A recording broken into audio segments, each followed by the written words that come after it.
Well, thank you very much, Robert, and I now find myself in that unenviable position of a politician of standing between the audience and either the buffet or lunch. So I will crack on with that. But thank you very much for inviting me. But also, Robert, can we just pay tribute to you? When you started out with these forums, many of these issues were very much below the radar.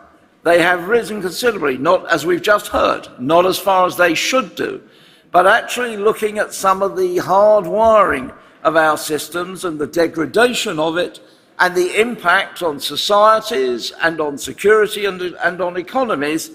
This has helped to shine a light onto that, and I think to encourage a greater degree of understanding, certainly at political level, but I think more widely in society.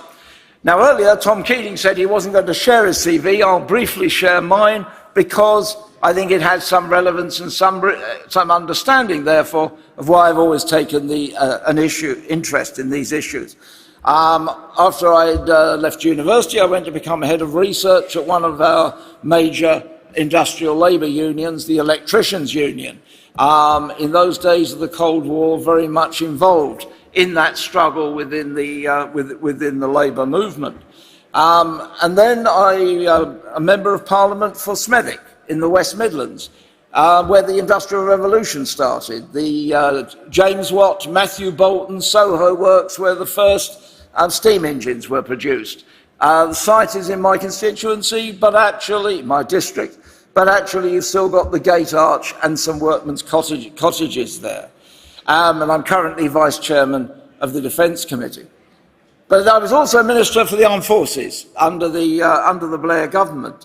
And in that time, George Robertson, subsequently the Secretary General of NATO, was the Defence Secretary. And when we were looking at procurement issues and supply issues, and the assurances given by civil servants that, of course, we could rely on supply, and George coined the phrase, which I have used so many times since, you can't fire a contract at the enemy.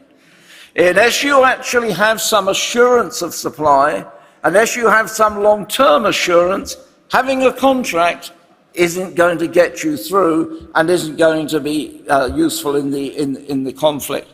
And frankly, up until Ukraine, resilience of systems, society and production and stores was very much a specialist backwater.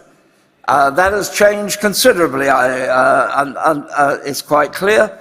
And it's also, by the way, the COVID pandemic as well, where societies found considerable problems in supplies and in supply chain and in the ability to mobilise that. Huge amounts. We've been talking about fraud, huge amounts diverted fraudulently. But the fundamental problem was those supply chains had been neglected. And a bit later, if I've got time, I will mention, even in the production of vaccines, some of the difficulties which, by the skin of our teeth, we just got through. So the real question then is, why did it take so long? Now, I'm very critical of the UK government and of some in the military about this. But it's also a problem faced by most countries, as we're seeing in the attempts to resupply Ukraine. It's about munitions, but it's also about maintenance of systems. Year after year, they were treated by our military, but what's absolutely clear, for example, from the reports of the German Accounting Office, as balancing items. If you had to balance your budgets and how much you'd been allocated for that year by the Treasury Department, then it was the maintenance of barracks, it was the maintenance of machinery, and it was also the levels of munitions that were run down. That obviously had an impact year on year, but it also had a very significant impact on our supply chain, as well. And it wasn't as though there had not been warning signs of that. General Hodges, the head of the American military in Europe, gave evidence to our Defence Committee not so long ago and said, this is before Ukraine, they had conducted a desktop exercise on the having major conflict in Europe. Clearly, if there was a conflict with Russia, the UK armed forces ran out of artillery shells within a week. That was starkly there, and yet nothing was done to address that, either in terms of stores or indeed of expanding our capacity at our main factory up in the northeast of England. Now, that is being undertaken. Why it took a year from the outset of the Ukraine conflict is a question that at some stage ministers are going to have to answer for. And a lot of that I fully understand how this happens is in too many countries defence expenditure is annualised, and the ability therefore to have long-term planning and to place long-term contracts becomes difficult. And indeed we've seen almost a resurrection of a problem that was before the Second World War, where the British Treasury had created a concept of the 10-year rule. In other words, your military planning was based on that there would be no major conflict in Europe within 10 years.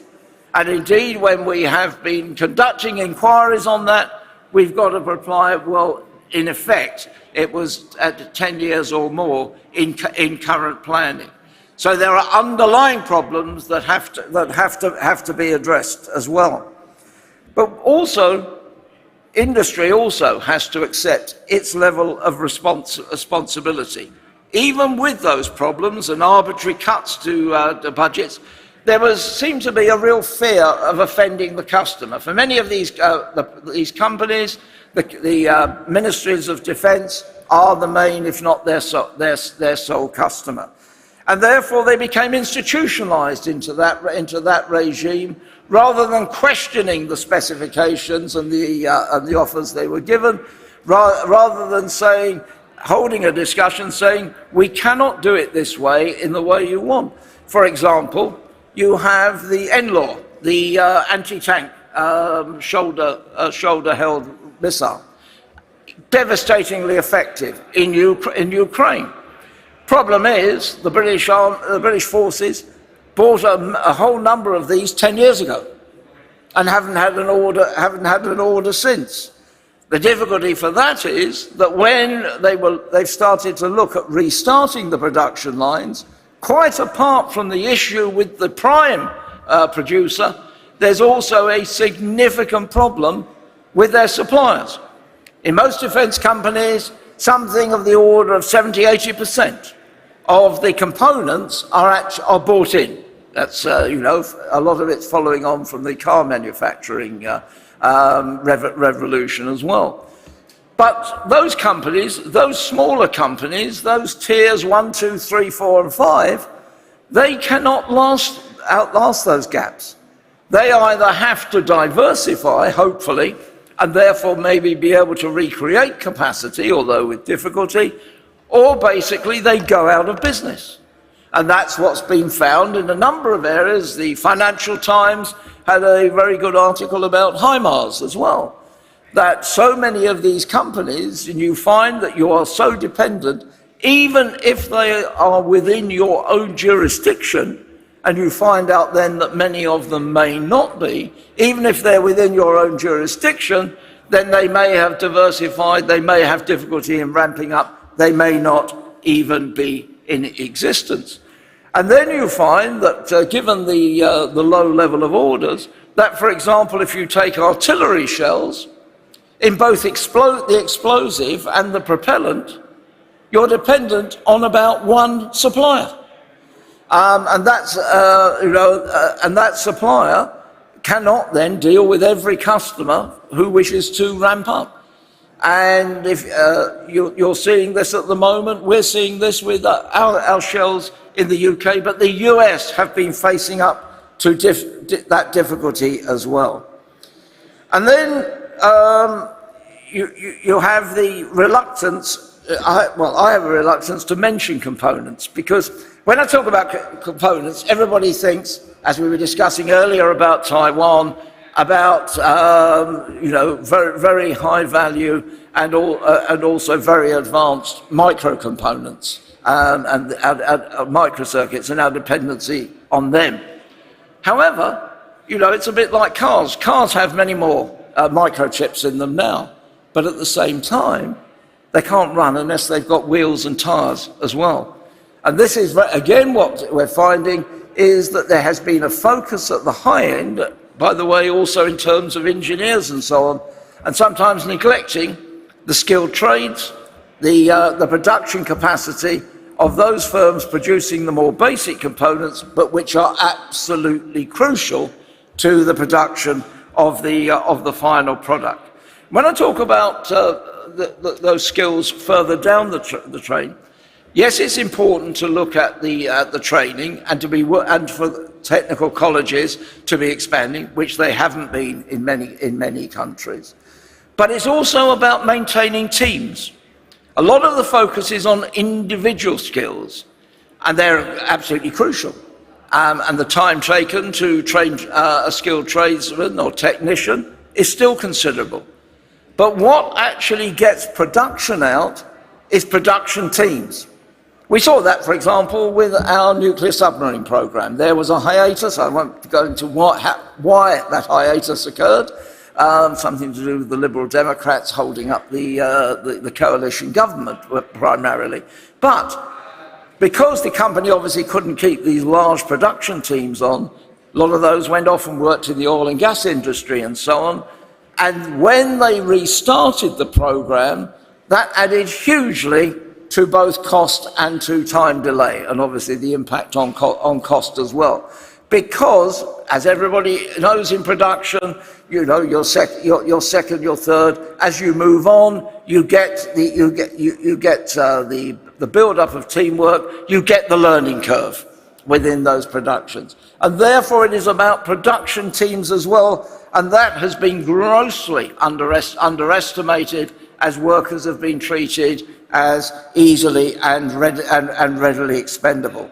But even then, often rather than, I talked about reliable suppliers within your jurisdiction, too often also at those lower levels, there has been a tendency to rely on supplies from countries that either industrially or for political reasons may be less than reliable.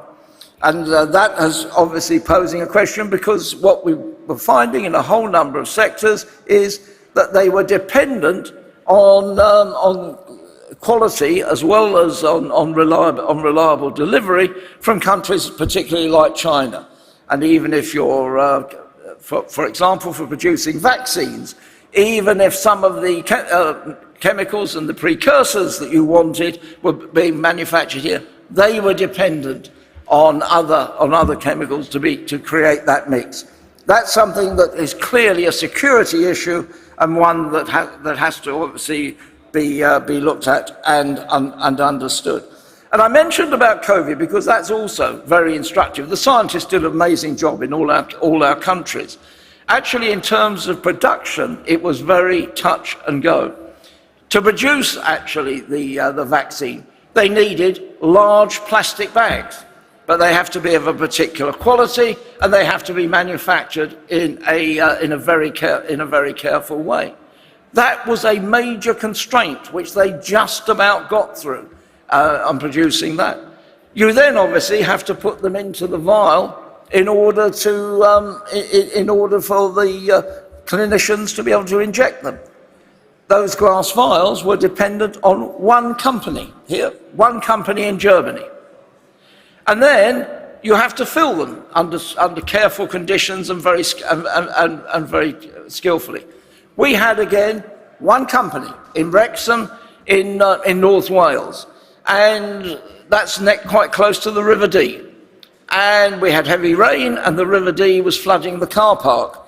And another couple of days of rain, and the factory would have been flooded, and we would have had no fill and finish capacity in the United Kingdom. And so therefore the idea that you can sign a contract at a top level with a high tier supplier and not as the customer have oversight where that comes from, that has been a comfortable illusion, and one which has been sorely tested by experience. I'm very mindful, as I said initially, about the need for people to get to food, and I only say our response to all of this, both as individual countries but also as reliable allies, will be enormously important. What should be the case is that our situation after Ukraine should be seen as an aberration, not the pattern for the next decade.